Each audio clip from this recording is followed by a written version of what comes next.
ఎవరినమ్మా ఇక్కడ? మరియు ఎవరి వలనను రక్షణ కలుగదు కానీ ఏ నామం వలన? ఈ నామం అంటే ఎవరి నామము? ఈ నామం అంటే ఎవరి నామము? యేసుక్రీస్తు నామము ద్వారానే రక్షణ కలదు. ఈ లోకములో దేవుళ్ళని పిలువబడేటువంటి వారు కానీ యేసుక్రీస్తు లాగా గడ్డం పెంచుకుని ఇక్కడ దాకా యేసుక్రీస్తు లాగా ఈ మెడ దాకా వెంట్రుకలు పెట్టుకుని కానీ యేసుక్రీస్తు ప్రభులాగా ఇక్కడ దాకా అన్ని చేసుకుని వచ్చినా కానీ వారి నామముల రక్షణ లేదు. యేసుక్రీస్తు నామము ద్వారానే రక్షణ. కాబట్టి మనం ప్రార్థన కూడా యేసుక్రీస్తు నామములో ప్రార్థన చేస్తే దేవుడు అంగీకరిస్తాడు, లేకపోతే అంగీకరించడు దేవుడు. అందుకని చెప్తున్నాడు, ఎవరి నామం వల్ల రక్షణ లేదు కానీ ఈ నామం ద్వారానే రక్షణ కలుగుతుంది అని చెప్పేసి ఆయన మాట్లాడుతున్నాడు దేవుని పిల్లల. తర్వాత ఇంకొక వచనం చూద్దాం మనం. ఫిలిప్పీయులకు రాసిన పత్రిక 4వ వచనం 6వ వచనం. ఫిలిప్పీయులకు రాసిన పత్రిక 4వ అధ్యాయము 6వ వచనం. ఇటు పక్క ఉంటుందమ్మా. దేనిని గురించి చింతపడకుడు గాని ప్రతి విషయంలోనూ ప్రార్థన విజ్ఞాపనల చేత కృతజ్ఞతా పూర్వకంగా మీ విన్నపములు దేవునికి తెలియజేయుడి. అప్పుడు సమస్త జ్ఞానమునకు మించిన దేవుని సమాధానము యేసుక్రీస్తు వలన మీ హృదయములకు మీ తలంపులకు కావలియుండును. చూడండి దేవుని పిల్లారా, ఇక్కడ ఫిలిప్పీలో ఉన్నటువంటి సంఘంతో పౌలు గారు మాట్లాడుతున్నారు. ఏమంటున్నారమ్మా ఇక్కడ? మీరు దేని గురించి చింతపడకండి, ప్రతి విషయంలో ప్రార్థన విజ్ఞాపనముల చేత కృతజ్ఞతాపూర్వకముగా మీ విన్నపాలని దేవునికి తెలియచేయాలి. అప్పుడు సమస్త జ్ఞానములకు మించిన దేవుడు ఆ దేవుని యొక్క సమాధానం యేసుక్రీస్తు ద్వారా జరుగుతుంది. దేవుని సమాధానం ఏ విధంగా జరుగుతుందమ్మా? యేసుక్రీస్తు ద్వారా మీకు దొరుకుతుంది అని చెప్పేసి దేవుని యొక్క వాక్యము తెలియజేస్తుంది. తర్వాత ఇంకొక వచనం మనం చూద్దాం. లూకాసు వార్త 22వ అధ్యాయం 42వ వచనం. లూకాసు వార్త 22వ అధ్యాయం 42వ వచనం.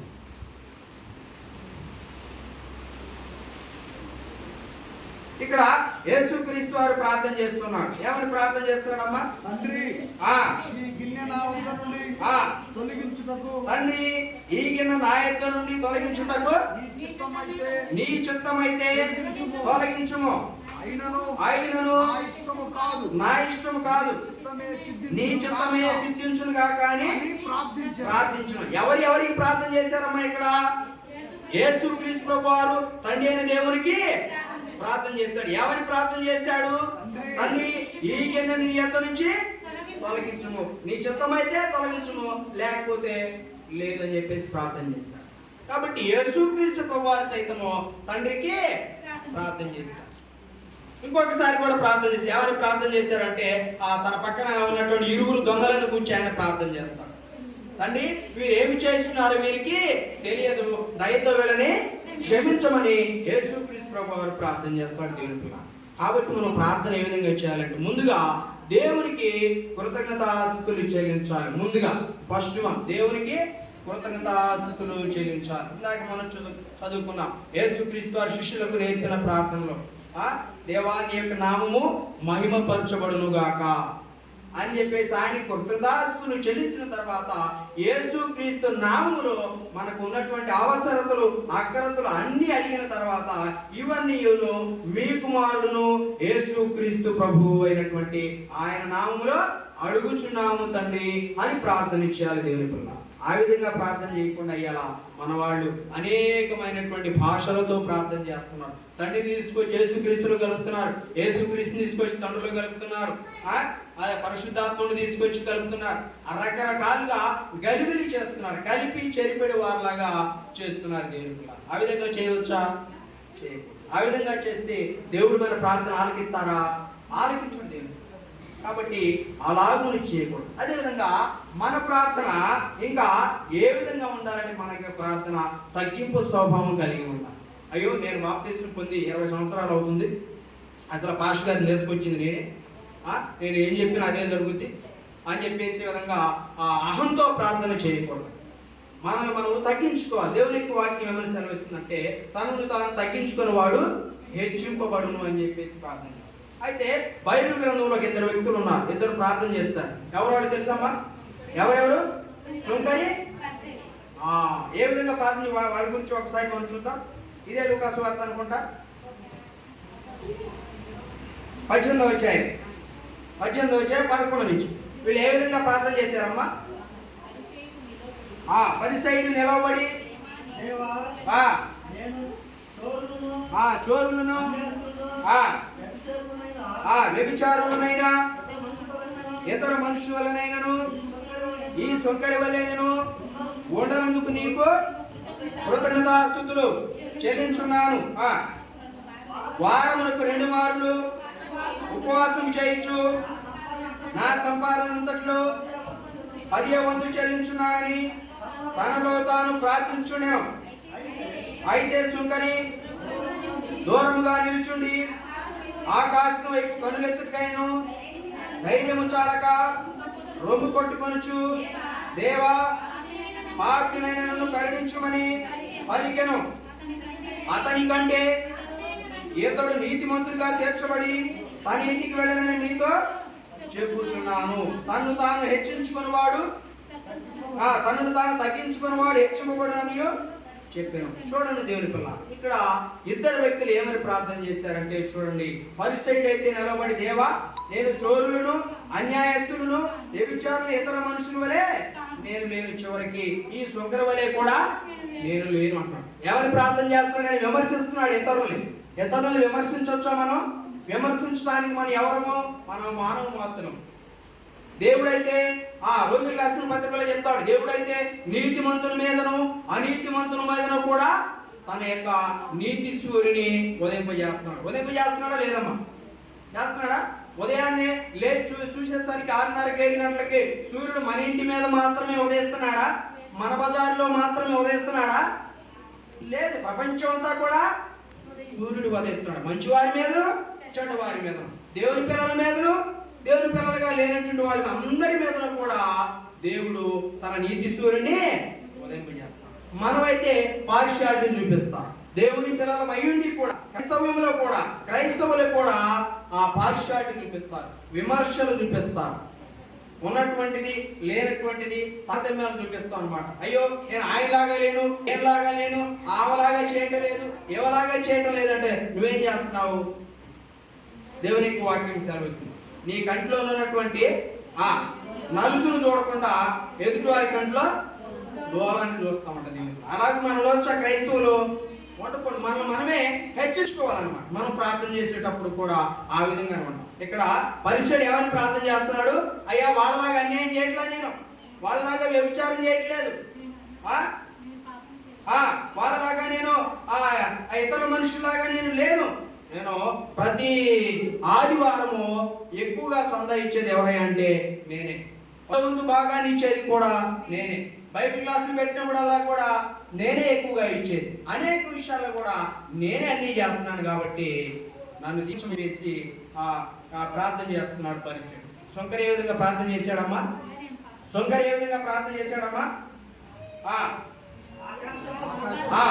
ఆకాశం వైపు కనులెత్తుడికైనను ధైర్యము చాలక కొనుచు దేవా పాపినైన నన్ను కరుణించుమని పలికెను. ఆయనేమో నేను వారానికి 2 మార్లు ఇస్తున్నాను, నేను అందరికంటే ఎక్కువ ఇస్తున్నాను, నా ఆస్తిలో సగభాగం ఇస్తున్నా, 10 ఇస్తున్నా అని సాయం ప్రార్థన చేశాడు. వాళ్ళలాగా లేను, ఎడలాగా లేను అని చెప్పేసి ఆయన ప్రార్థన చేశాడు. ఇదే ఆకాశం వైపు కనులెత్తుడికైనను ధైర్యము చాలక రొమ్ము కొట్టుకొనుచు ప్రార్థన చేశాడు. ఎవరు ప్రార్థించాడు? దేవా పాపినైన నన్ను కరుణించు. దేవుని యొక్క వాక్యం ఏమని సెలవిస్తుందో తెలుసా దేవుని పిల్లారా? మారు మనసు అక్కర్లేని 99 నీతిమంతుల కంటే మారు మనసు కలిగినటువంటి ఒక్క పాపి విషయంలో దేవుడు సంతోషిస్తాడు. పరలోకంలో అధికమైనటువంటి సంతోషం కలుగుతుంది అని చెప్పేసి మాట్లాడు. మారు మనసు లేదు, అతనికి ప్రార్థన ఏ విధంగా చేయాలో తెలియదు, దేవుడిలో ఏ విధంగా మసులుకోవాలో తెలియదు. అలాంటి వారు 99 ఉన్నా సరే వారికి ఆ దేవుని దృష్టిలో వాళ్ళకి సంతోషం కలగదట. కానీ ఎవరైతే మారు మనసు కలిగినటువంటి ఒకే ఒక్క పాపి విషయంలో దేవుడు సంతోషం పోషిస్తాడని చెప్పేసి దేవుని యొక్క వాక్యం చెప్తుంది. కాబట్టి దేవుని పిల్ల మనము ప్రార్థన ఏ విధంగా చేయాలంటే మనలను మనము తగ్గించుకొని ప్రార్థించాలి. సుంకరి వలె మన ప్రార్థన ఉండాలి. సుంకరి వలె మన ప్రార్థన చేయాలి. ఆకాశం వైపు కన్నులెత్తుకైను ధైర్యము చాలక రొమ్ము కొట్టుకొనుచు పాపిని నన్ను కరుణించును ఆయన అని చెప్పేసి ప్రార్థన చేస్తాం. అతని కంటే ఇతడు నీతిమంతుడిగా తీర్చబడ్డాడు. దేవుని పిల్ల మనము ఎలా ఎట్టి వారిలాగా మనం ఉందాము? సుంకరి లాగా ఉందామా? లేకపోతే పైరిసెడ్డి లాగా మనం ఉందామా? దేవుని పిల్ల సుంకరి వలె ప్రార్థన చేయుటకు మనం పూనుకోవాలి. అదేవిధంగా ప్రార్థన చేసేటప్పుడు యేసుక్రీస్తు నామములో తండ్రి అయిన దేవునికి ప్రార్థన చేయాలి. తండ్రి నాయన నేను సిలువేశాను, నాయన నేను అప్పగించాను, నేను కొట్టాను అని తండ్రిని తీసుకొచ్చి యేసుక్రీస్తులో కలుపుకోవాలి. ఒక నియమం ప్రకారం కనుక మనం ప్రార్థన చేసినట్లయితే ఆ ప్రార్థన దేవుని సన్నిధానానికి వెళ్తుంది. అట్లా కాకుండా మన ఇష్టానుసారంగా కనుక ప్రార్థన చేసినట్లయితే దేవునికి ఆ ప్రార్థన చేయాలి, మధ్యలోనే వెళ్ళిపోతున్నారు. కాబట్టి దేవుని పిల్లారా ఆ విధంగా మనం ప్రార్థన చేసేటువంటి వారిలాగా మనం ఉండాలి దేవుని పిల్ల. అదేవిధంగా కొరింథీయులకు రాసినటువంటి పత్రిక ఒకసారి మనం చూద్దాం. కొరింథీయులకు రాసినటువంటి పత్రిక 12వ అధ్యాయము మొదటి పత్రిక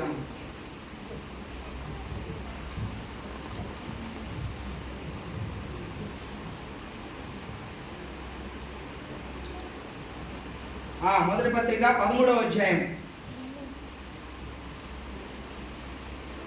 14వ అధ్యాయం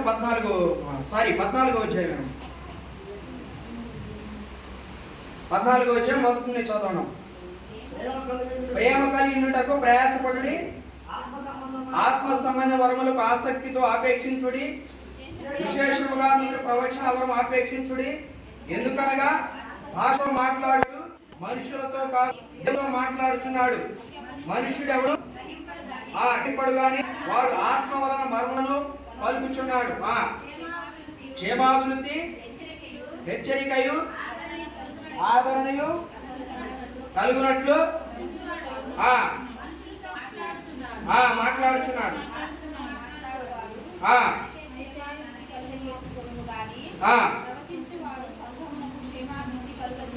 సంగములకు క్షేమాభివృద్ధి కలుగు చేయను.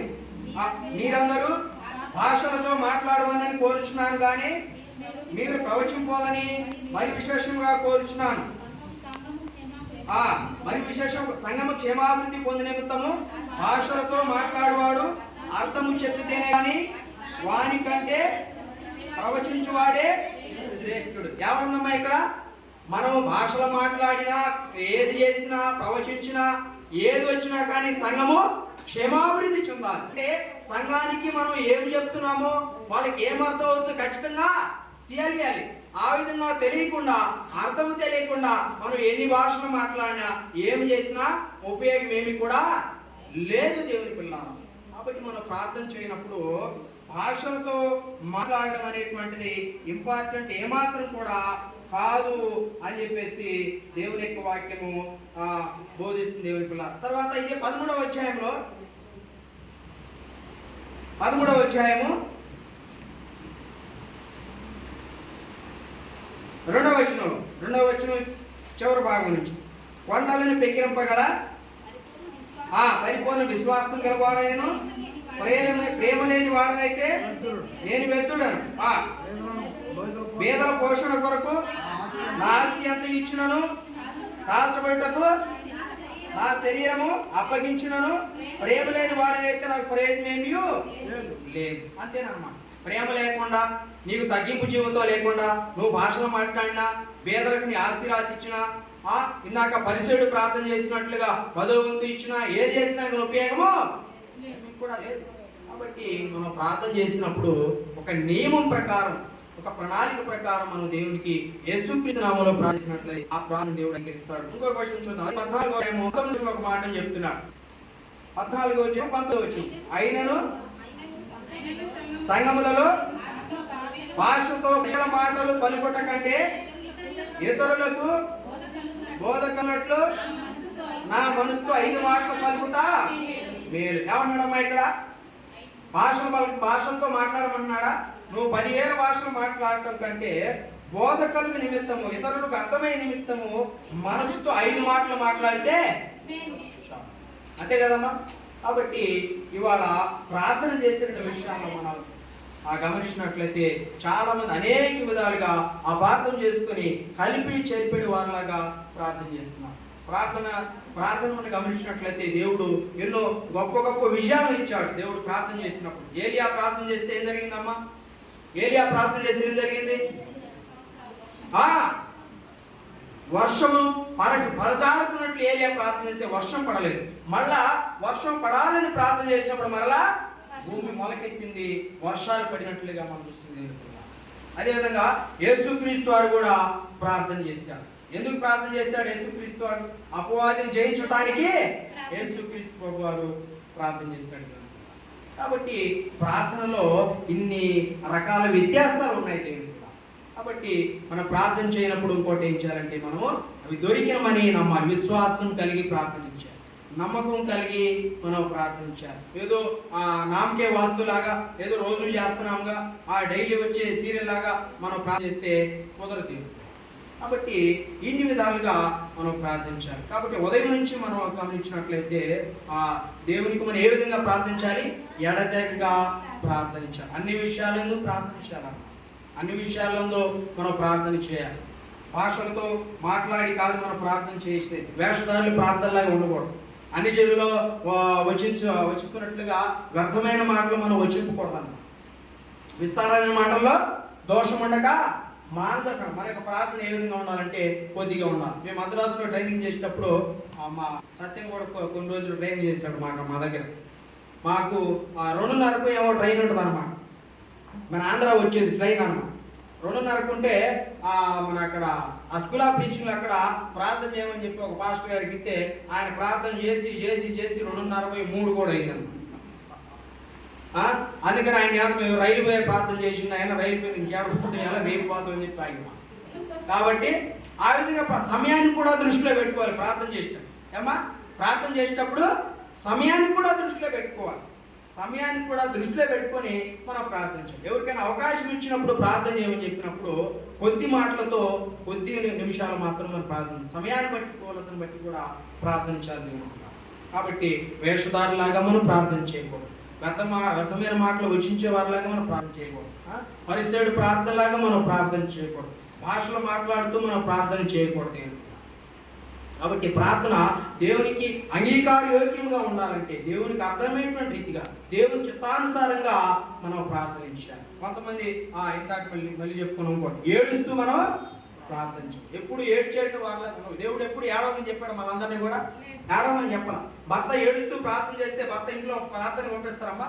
పొద్దునే లేచి మీ భర్త మీరు ప్రార్థనకు వచ్చేవాళ్ళు అనుకోండి, మీ ఆయన ప్రార్థనకు పోడు, మీ ఆయనకి ప్రార్థన అంటేనే పడవు. పొద్దున లేచి కూర్చుని అయ్యో దేవా నాయనా అని చెప్పేసి నువ్వు ఏడుచుకుంటూ ప్రార్థన చేస్తున్నాను అనుకోండి, ఆయన ఒప్పుకుంటాడా? అమ్మో ఎవరు చనిపోయారు, ఎప్పుడు ఈ వరకు ఈ ప్రార్థన ఏందమ్మా, ఎవరు మీ పాస్టర్ గారు ఏం ప్రార్థన చేస్తున్నా ఏం చెప్పాడని చెప్పేసి మమ్మల్ని ప్రార్థన కొద్దిగా ఉన్నాడు. అప్పుడు దాకా ఉన్నటువంటి కొంత మంచితనం కూడా నీ భర్త అంగీకరించడు. కాబట్టి ఏడుపు కొట్టు ప్రార్థనలు మనకు అవసరము లేదు. సమయాన్ని బట్టి వస్తాయి ఏడుపు. అనుకోకుండా వస్తా, అనుకోకుండా నీ ఇంట్లో ఏదైనా ప్రమాదం ఏదైనా జరిగింది, నీ కుమారుడికి బాగలేదు, అనుకోకుండా జ్వరం వచ్చింది, ఆ సందర్భంలో కొద్ది నిమిషాలు ఏదో కొంచెం అట్లా ఏడుపు వస్తుంది. అంతేకాని అన్ని సందర్భాలు ప్రార్థన మొదలు పెట్టకుండా స్తోత్రం స్తోత్రం స్తోత్రం అని చెప్పి అనుకుంటా ఏడ్చుకుంటూ గగ్గోలు పెట్టుకున్న ప్రార్థన దేవుడు ఆలకించు. అందుకని అంటున్నాడు మత్తయి సువార్త 7:21 అంటాడు. ఏమంటాడమ్మా అక్కడ? ప్రభువా ప్రభువా అని పిలుచు ప్రతి వాడు కూడా పరలోక రాజ్యంలో ప్రవేశిస్తాడు. ఎవరు ప్రవేశిస్తారట? తండ్రి చిత్తాన్ని ఎవరైతే గ్రహిస్తారో వాళ్ళే పరలోక రాజ్యం ప్రవేశిస్తారు. తండ్రి చిత్తాన్ని ఎవరు గ్రహించిన వాళ్ళు ఒక నియమ ప్రకారం దేవునికి ప్రార్థన చేసినటువంటి వాళ్ళు. దేవుని విసిగించేటువంటి లాగా ఉండకూడదు. ప్రార్థన విసుకక ప్రార్థన చేయమన్నాడు, విసుకక ప్రార్థన చేయమన్నాడని చెప్పేసి దేవుడిని విసిగించే ప్రార్థన మనము చేయకూడదు. స్తోత్రం స్తోత్రం స్తోత్రం స్తోత్రం అని 100 సార్లు అనవసరం. ఎవరిని నువ్వు అనమని చెప్పలేదు ఎవరు కూడా. దేవుడు చెప్పాడా? బైబిల్ గ్రంథంలో ఎవరైనా సరే ఇన్నిసార్లు పదాన్ని పలికి ప్రార్థన చేసిన వాళ్ళు ఎవరైనా ఉన్నారా బైబిల్లో? ఎక్కడైనా ఎవరు లేదు. దేవునికి స్తోత్రము, లేకపోతే దేవునికి మహిమ కలుగును గాక, లేకపోతే ఆ పరిశుద్ధమైన దేవుడు మహిమపరచబడును గాక అనేటువంటి పదాలు ఉంటాయి. కానీ దేవునికి స్తోత్రం స్తోత్రం అని చెప్పేసి బైబిల్ ఈ మొదలు పెట్టుకొని ఈ చివరి దాకా ఎక్కడ కూడా లేదు. అన్నిసార్లు మనం పలకాల్సిన అవసరము అంతకంటే లేదు.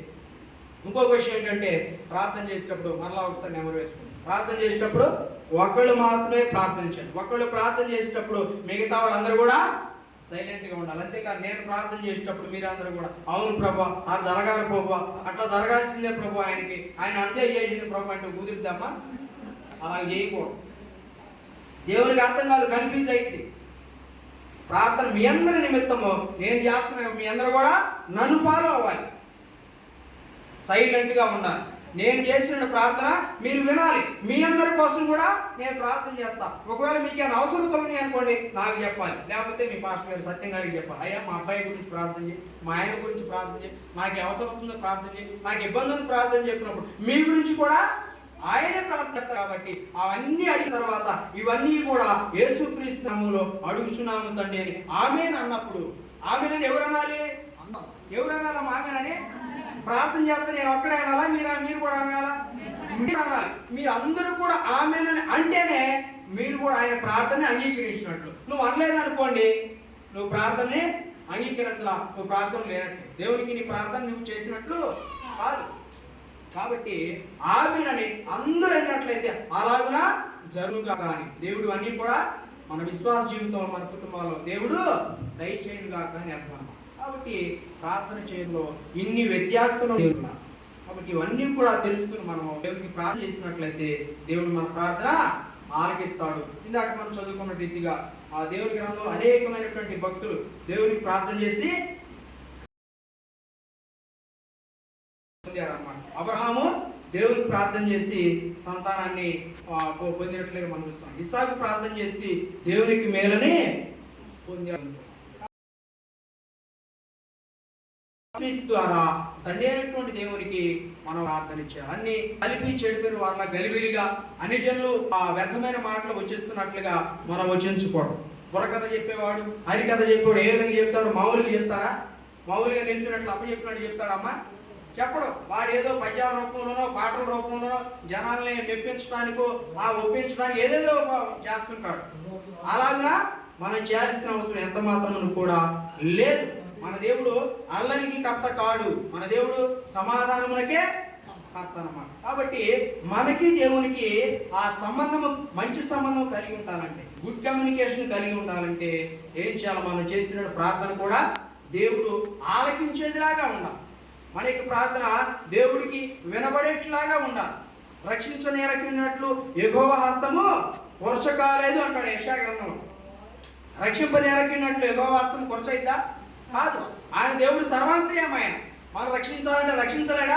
మనకు అన్ని కూడా తెలుసు. అందుకని అంటున్నాడు మీ చింత యావత్తును కూడా ఆయన మీద వేయండి అని చెప్పేసి మాట్లాడుతున్నాడు. ఆయన సర్వాంతర్యామి, సర్వ సృష్టి, సర్వజ్ఞై ఉన్నాడు. మీ చింత యావత్తు కూడా ఆయన మీద వేసి, మీరు ఏమై ఉన్నారో, మీరు ఏం చేస్తున్నారో, మీకు ఏం కావాలో సర్వం కూడా ఆయనకి తెలుసు. కాబట్టి మీరు ప్రార్థన చేయనప్పుడు ఖచ్చితంగా దేవుడు నాకు ఇది దయచేస్తాడని ప్రార్థన చేస్తే, ఒకవేళ దేవుని చిత్తమైతే జరిగిస్తాడు. ఏమంటే మేము దేవుని సన్నిధానానికి వెళ్తామండి, ప్రతిరోజు మేము ప్రార్థన చేస్తామండి, పాస్టర్ గారు చెప్పినందల్లా మేము వింటామండి, మాకేమీ జరగట్లేదంటే ఆ దేవుని చిత్తంలో లేదు. దేవుడు తగిన కాలం ముందు, తగిన సమయం మిమ్మల్ని హెచ్చిస్తాడు. తండ్రి కొడుకుని ఒక విషయం ఉంది. తండ్రి కొడుకుని రొట్టెని అడిగితే పాముని ఇస్తాడా? ఎవడు? కొడుకు ఏం కావాలో తండ్రికి తెలుసా తెలియదా? అన్నీ తెలుసు. కాబట్టి దేవునికి కూడా సమస్తం కూడా తెలుసు. ఈ సమయంలో నీకు అనుగ్రహించలేదంటే దేవుడు మీ పట్ల లేదు, ఇప్పుడు కాదు, తర్వాత అనుగ్రహిస్తాడు. సాగుతుంది కదా, మేలించమని చెప్పారు. అంటే ఇప్పుడు నీకు ఆ దేవునికి ఆశీర్వాదాలు, దేవుని చిత్తం లేదు. దేవుడు భవిష్యత్తులో నీకు దయచేస్తాడు. దేవుని పట్ల కొంతమందికి సంతానం కలుగు, కొన్ని సంవత్సరాల తరబడి ఉంటారు. కొంతమంది సంవత్సరం కాగానే అయ్యో మాకు సంతానం లేదు, మాకు ప్రార్థన చేయండి అని ఆ డాక్టర్ దగ్గర ఈ డాక్టర్ దగ్గర అన్నీ తిరుగుతుంటారు. దేవునికి చిత్తము లేదు ఆ బిడ్డ పట్ల. కుమారులు యెహోవా అనుగ్రహించు స్వాస్థ్యము గర్భఫలం ఆయన యొక్క బహుమానం అని చెప్పి చెప్తున్నా. దేవుని యొక్క చిత్తము లేదు ఏది కూడా. అందుకనే అబ్రహాముకి ఎన్ని సంవత్సరాలకి సంతానం కలిగిందమ్మా? ఎన్ని సంవత్సరాలకి? పెళ్ళైన మొదటి సంవత్సరం అందిందా? 99 సంవత్సరాల ప్రాయంలో ఆయన సంతానం కలిగింది. ఈ దేవుని కాబట్టి మీకు ఏమి కావాలో, మీకు ఏమి అవసరం లేదు దేవుని ఖచ్చితంగా తెలుసు. అందుకని మీకు ఇవ్వబడును, వేదకుడి దొరకుడి, అట్టుడి తీయబడును అని చెప్పి దేవుని యొక్క వాక్యం. కాబట్టి మీరు ప్రార్థన చేయనప్పుడు కూడా వాటిని మీరు పొందారు, మాకు దొరుకుతాయనేటువంటి విశ్వాసం కలిగి, నమ్మకం కలిగి మనం ప్రార్థన చేయాలి. ఒక నియమావళి ప్రకారం మనం దేవుని దృష్టిలో కనుక ప్రార్థన చేసినట్లయితే దేవుడు మన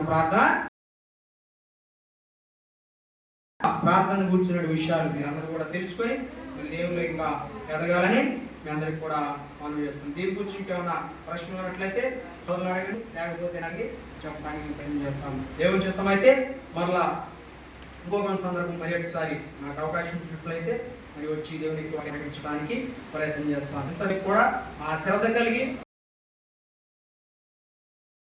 వందనాలు తెలియజేస్తున్నాను. ఉదయ కాలమే కాకుండా సాయంకాలం కూడా రేకుల కింద కూర్చే విధంగా దేవుని యొక్క వాక్యాన్ని వినటం అనేటువంటిది చాలా శ్రేయస్కరం. మీరమ్మా అలాగా పోదు. దేవుని యొక్క వాక్యం సెలవు నీ సన్నిధిలో ఒక దినము చెప్పి తెలియదు. ఈ వాక్యం చాలా మందికి లేదు. అమ్మ ప్రార్థన పోతే ఏమొచ్చిందమ్మా, పనికైతే రూపాయి ఇచ్చిద్దాం అనుకుంటారు. లోక సంబంధమైన జ్ఞానం అది కాదు కావాల్సింది. దేవునికి ఏంటో తెలుసా? వాళ్ళ జ్ఞానం వాళ్ళు ₹1 వచ్చిందని ఆలోచిస్తారు. మనం అయితే దేవుని జ్ఞానాన్ని సంపాదించుకుంటున్నాం. కూర్చుంటే రేపు దేవుడు మనకి గొప్ప దీవులు అనుగ్రహిస్తాడు. దేవుడు మనకి రేపు దాచి ఉన్నటువంటి బహుమానం ఏమిటో మనకు తెలుసా? వాటన్నిటికంటేనో ఊహించు వాటన్నిటికంటేనో అత్యధికంగా చేయగలిగినటువంటి దేవుడు. నువ్వు అడిగింది ఒకటే ఇస్తాడు దేవుని పిల్ల. ఎప్పుడైనా అంటే నీ దేవుని చిత్తాన్ని జరిగినప్పుడు, ఆయన చిత్తానుసారంగా ఉంటే దేవుడు తప్పక అన్ని కూడా దయచేస్తాడు దేవుని పిల్ల. కాబట్టి మీ అందరికి కూడా మరి ఒకసారి వందనాలు తెలియజేస్తూ నేను వాక్య భాగాన్ని ఇస్తున్నాను. మరలా ఒక గంట సేపు కలిగే ఓపిక ఎంతమందికి ఉంది?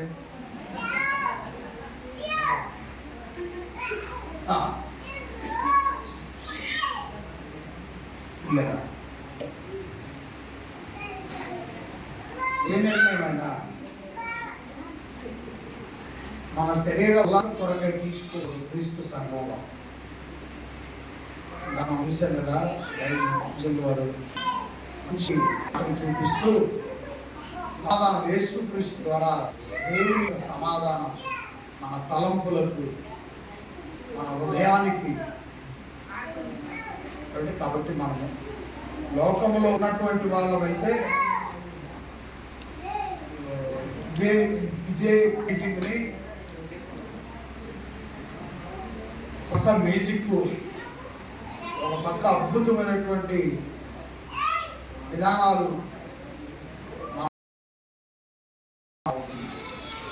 వైమర్చిపోయేటట్లుగా, కానీ సమాధానం మన హృదయమునకు, సమాధానం మన తలంపులకు కావాలి. ఆ జ్ఞానం క్రీస్తు సభలో మాత్రమే. కాబట్టి పెద్ద దైవజనులు వారు చెప్పారు, ఆయన రోజు ప్రార్థనకి వెళ్ళాడు. ప్రార్థన చేస్తూ ఉంటే ఆయనతో పాటు మరి కొంతమంది అక్కడక్కడ నుంచి అన్నయ్య వచ్చాడని వచ్చారు. ఏమైనా తండ్రి అని ప్రార్థన మొదలుపెట్టి, తండ్రి నీకు కృతజ్ఞతాస్తుతులు స్తోత్రములు చెల్లిస్తున్నాను ప్రభు ద్వారా అంటే, ఈ సహవాసం విధానం తెలియనటువంటి బ్రదర్ కదా వచ్చాడు, అన్నయ్య వచ్చాడు. అప్పుడు అతను అంటున్నాడంట, అవును ప్రభు అంటున్నట్ట. పక్క నుండి అలా ప్రార్థన చేస్తుంటే ఏదంటున్నాడు, అవును ప్రభువా, కలుగును ప్రభువా అంటున్నట్ట. తర్వాత అసలు ఎవరు ఏందని చెప్పి అగ్గివేరు తీస్తే ఆయన తెలియదులేండి, ఏదో రకరకాల బోధనలు నేర్పుతూ ఉంటే ఆ బోధనలన్నీ నేర్చుకుంటూ ఉంటాడు. ప్రార్థన ఏంటి విధానం కూడా తనకి మొదటి పాఠం, మొదటి సబ్జెక్ట్ కూడా తెలియదు. అని చెప్పి తర్వాత అలా కాదయ్యా, ఇదిగో ఇంతే కానీ, ఇన్ని వచనాలు ఇంతే కానీ, ఇన్ని గంటలు నిలబడితే కానీ ప్రార్థన అంటే ఏంటో, దేవుడు అంటే ఏంటో, ఎప్పుడు చెప్పుకోవాలో, ఏ సందర్భంలో ఏ విషయాన్ని విన్నవించుకోవాలో తెలుస్తుంది. కాబట్టి ఏదో ఇక సహోదరులు ఐక్యత కలిగి ఉండాలి, ఏకీభవించాలి అనగలోనే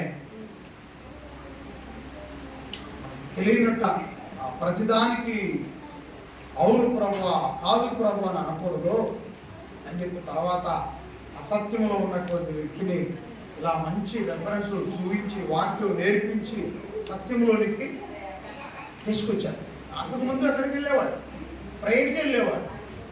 అంతకుముందు ఎక్కడ ఎలా ఉన్నాడంటే అసలు ఇన్ని గంటల సేపు ఒక ప్రాణం గురించి కూడా వినలేదు అతను.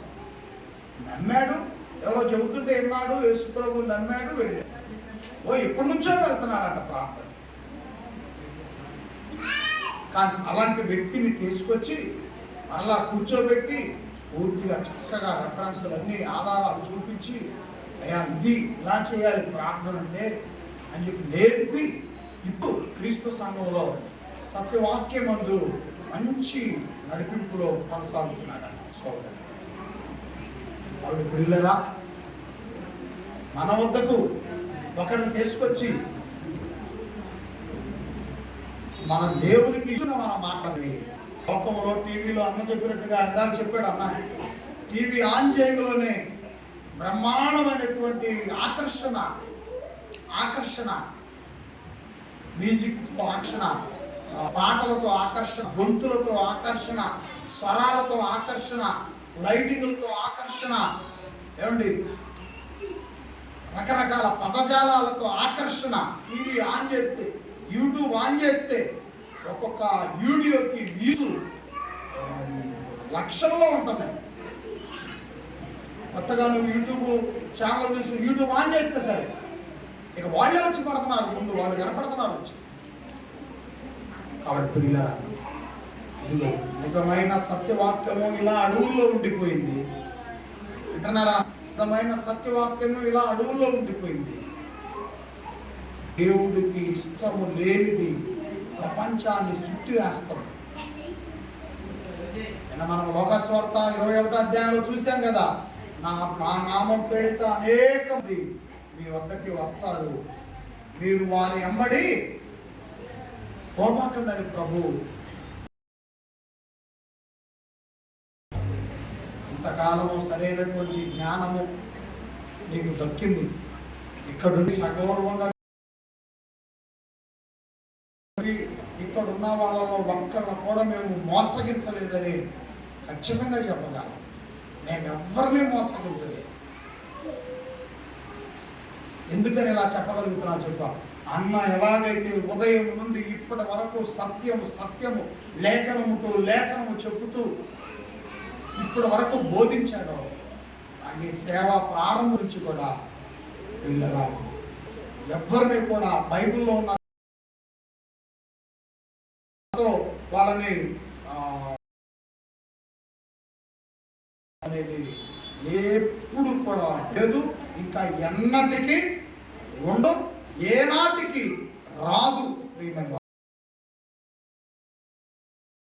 ఈ సత్యవాక్యమును చేతపట్టుకున్న ఏ సావునైనా, చెట్టు కిందైనా, అది కొంచెం పాటి కానుకైనా సంతోషంగా ఆ వాక్యాన్ని చెప్తే ఇంటికి పోతాడు. కానీ వచ్చిన విశ్వాసిని లేఖనంలో ఎక్కడో ఒక మాట ఎవరితోనో ఎప్పుడో చెప్పినటువంటి మాటను చూపించి వాళ్ళని ఉబ్బికించి మోసం వైపుగా సత్యమైన వాక్యం నడిపించబోతున్నారు. కనుక మనం అతిశయించవలసినది యేసు ప్రభువుని బట్టి, మనము అతిశయించి సంతోషించవలసినది సత్యవాక్యమును బట్టి, మనము ఇంకనూ ఆనందించాల్సింది మన తండ్రి అయిన దేవుని ఆనందపెట్టి, మన ప్రభు అయిన యేసు క్రీస్తు ద్వారా మనం ఆశీర్వదించబడి పరిశుద్ధాత్మ దేవుని చేత మనము నడిపించబడ్డప్పుడు మన ఆత్మ, మనలో ఉన్న కన్న తండ్రి ఆత్మ, మనల్ని నడిపిస్తున్న తండ్రి ఆత్మ ఎంత ఆనందపడుతుంది, ఎంత ఆనందపడుతుంది. చాలా ఆనందపడతాడు. నా పిల్లలు నేను ఇచ్చిన ఆత్మను సత్యవాక్యముతో నింపుకుంటున్నారని, నడిపించుకుంటున్నారని పరలోకములో నా తండ్రి ఆనందపడతాడు. ఈరోజు నేను మిమ్మల్ని చూస్తుంటే అన్న ఆటిపోయాడు దాకా సత్యం. అసలు ఈ ఎండకి, ఈ పరిస్థితులకి, ఆ ఒక్కకి అసలు అలా కూర్చున్నారంటే నిజంగా నాకు చాలా ఆనందంగా ఉంది. ఇక్కడ ఈ అడవిలో ఇలా జరుగుతుంది పరిచర్య, నేను ఎంత సంతోషిస్తున్నాను. సత్యం నాకు చాలా ఆనందం ఉందని అన్న చాలా ఆనందపడతాను. పిల్లగా అన్న ఆనందపడినట్టుగా అన్న చెప్పినటువంటి అద్భుతమైన ప్రసంగాన్ని జ్ఞాపకం పెట్టుకోండి. అలా ఎప్పుడైనా వచ్చినప్పుడు అడుగుతాడు. నేను అందుకే చదువుకున్న ప్రతి ఒక్కళ్ళు ఒక 10 రూపాయల నోట్స్ కొనుక్కోవచ్చు కదా, ఇక్కడ అమ్ముతున్నారు కదా, ₹1 పెన్ను తెచ్చుకోవచ్చు కదా, 5 రూపాయల పెన్ను, 10 రూపాయల నోట్స్. ఎంతోమంది చదువుకున్న వాళ్ళు ఉన్నారు కదా, వాళ్ళు చెప్పినవన్నీ కూడా రాసుకోవచ్చు కదా. మళ్ళీ అన్న ఎప్పుడొచ్చినా వెంటనే అన్న పేరు దీంగులని పలానా క్రీస్తు సంఘం కొత్తపల్లి ప్రసాదరావు గారు సహోదరులని చూడమని వెంటనే వచ్చింది కదా. అయ్యా మీరు వచ్చిన రోజు పని చెప్పారయ్యా అని మీరు వెంటనే టకటాక నుంచి చెప్పొచ్చు కదా. కాబట్టి వచ్చిన చదువుని దయచేసి నేలపాలు చేయబాలి. వచ్చిన చదువుని వృధా చేసుకోవాలి. రానోళ్ళు అంటే సరే ఎక్కడ బాధపడతారు. వచ్చిన ప్రతి ఒక్కళ్ళు వాళ్ళు వచ్చు కదా, అక్షరాలు గుర్తుపట్టగలుగుతారు కదా.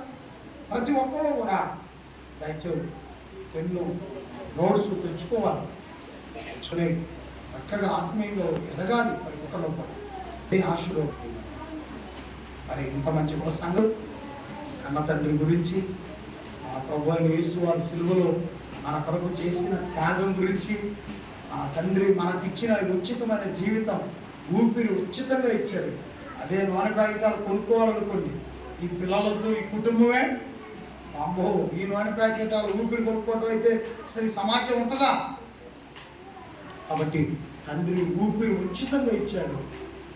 ఈ నాలుకకు ఇన్ని రుచులు ఉచితంగా ఇచ్చాడు. ఇంత ప్రకృతిని అందంగా తీర్చిదిద్దాడు. మన తండ్రి ఎంత గొప్పవాడు. తన పిల్లలు తన గురించి ఆలోచిస్తారని ఇందాక అన్న చెప్పాడు. తన తండ్రి పిల్లలు రొట్టెని అడిగితే పాముని ఇస్తారా, అంతకంటే విలువైన ఇస్తారని చెప్తున్నాడు అన్న.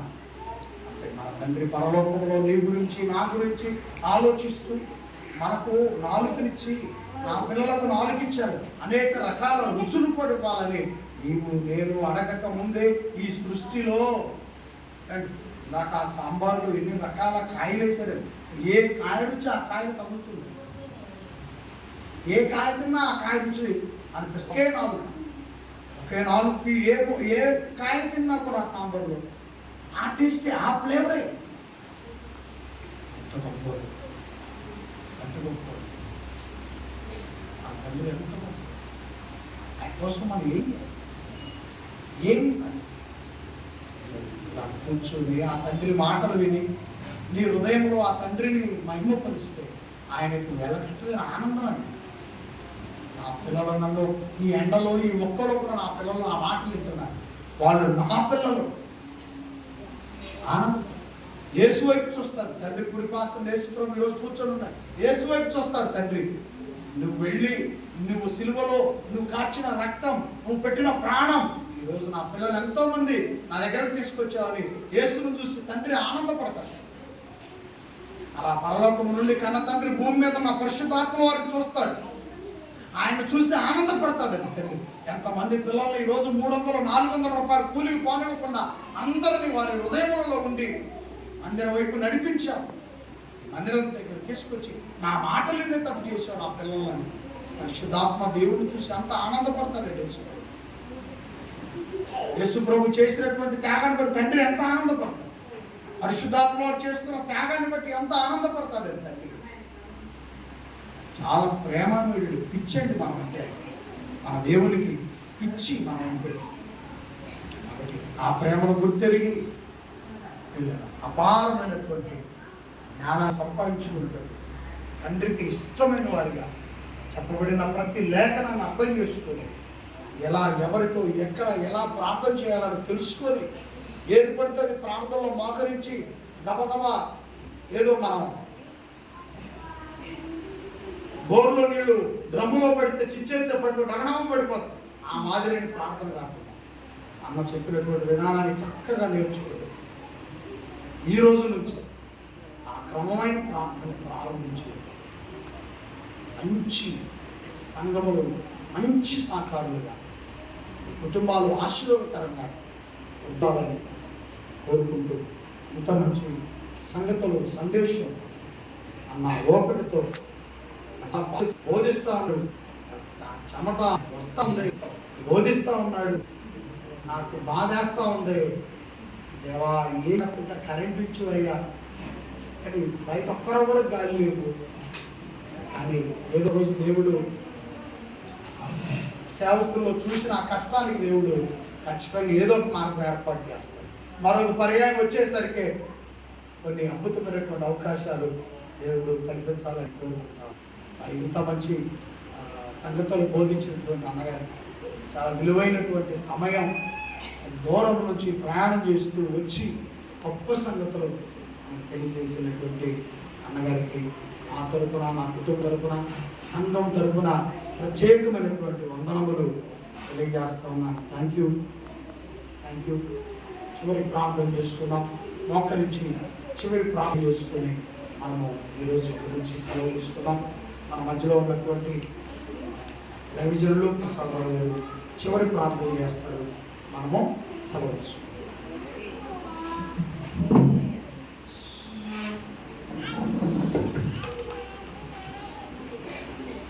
ప్రార్థన చేసుకున్నాం.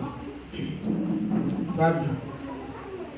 సమీపరాని తేజస్సులో వసించు అమరత్వము కలిగి మీరు మాత్రమే మా అందరి చేత మహిమపరచబడుతున్నటువంటి మా గొప్ప దేవ, మీ యొక్క ఘనమైన శ్రేష్టమైన ఉన్నతమైన నామానికి స్తుతులు స్తోత్రాలు వేలాది వందనాలు తెలియజేస్తున్నాం తండ్రి. దేవా, ఇప్పటి వరకు ఈ మధ్యాహ్నకాల సమయంలో మీ ప్రసన్నత ఉన్నదని మనం చూసినాము. దేవా, మీరు సర్వంతరేమి, సర్వజ్ఞాని, సర్వసృష్టి అన్నారు. ఈ లోకములో మానవుడు చేసిన ప్రతి కార్యాన్ని కూడా మీరు ఎరిగినారు. దేవా, దాసుడు తండ్రి మరి సత్యం గారు ఎంతో ప్రయాసతో తండ్రి, మరి ఎండ బాగా ఉన్నప్పటికీ కూడా తండ్రి రేకుల చెట్లు తండ్రి ఈ కుమారుని ద్వారా తండ్రి మీ నామాన్ని గొప్ప చేయడానికి, మిమ్మల్ని కనపరచడానికి మీరు వారి ద్వారా ఇచ్చినటువంటి యొక్క మంచి అవకాశాన్ని బట్టి మిమ్మల్ని ఆశీర్వదించున్నాను. దేవా, అదేవిధంగా తండ్రి ఈ వాక్యాన్ని మరి వినుటకు వేగిరపడు వారిలాగా మీరు వచ్చినటువంటి బిడ్డలను కూడా మీరు దీవించి ఆశీర్వదించి బలపరచు. దేవా, వారు కూడా తండ్రి మీ యొక్క విలువైన సమయాన్ని తండ్రి మీ నామాన్ని గొప్ప చేయడానికి, మీ లేఖనాలు నేర్చుకోవడానికి తండ్రి వారు మీ సన్నిధానంలో గడుపుతున్నారు.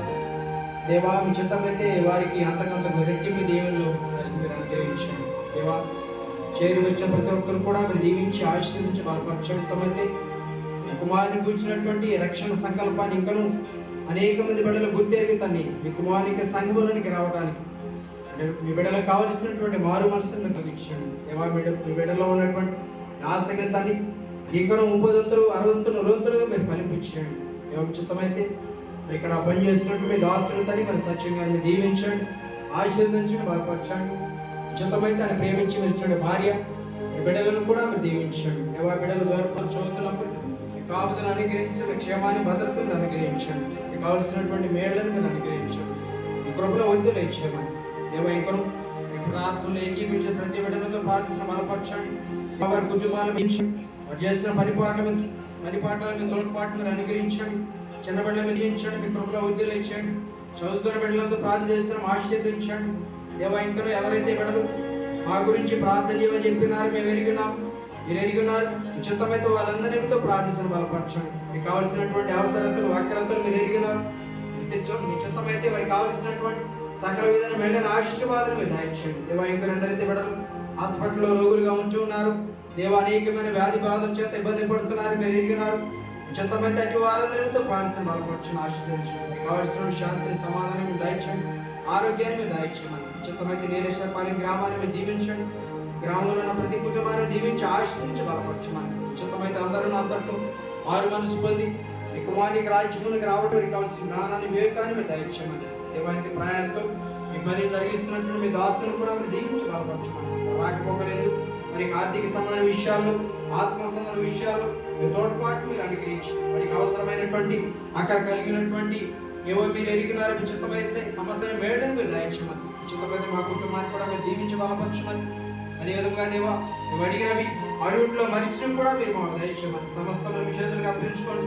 మరలే దేవా ఈ విధంగా విడుదలతో మరి ఒకసారి కలుసుకునేంత వరకు మీ కృపా కాపుదల మీ మెండే ఆశీర్వాదాలు మీరు మాకు ఎల్లప్పుడూ కూడా దయచేయమని ఇవన్నీ మీ ప్రియకుమారుడును మా రక్షకుడు నేను యేసుక్రీస్తు వారి అతి పరిశుద్ధమైన నామంలో అడిగి వేడుకుంటున్నాము తండ్రి, ఆమేన్. వందనాలు.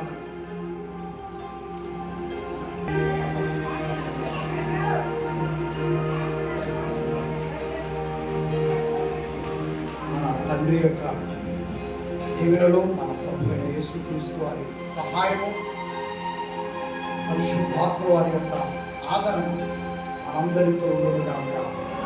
ఆమేన్. Thank you daddy, thank you Jesus, thank you holy spirit. Yesu మహారాజుకి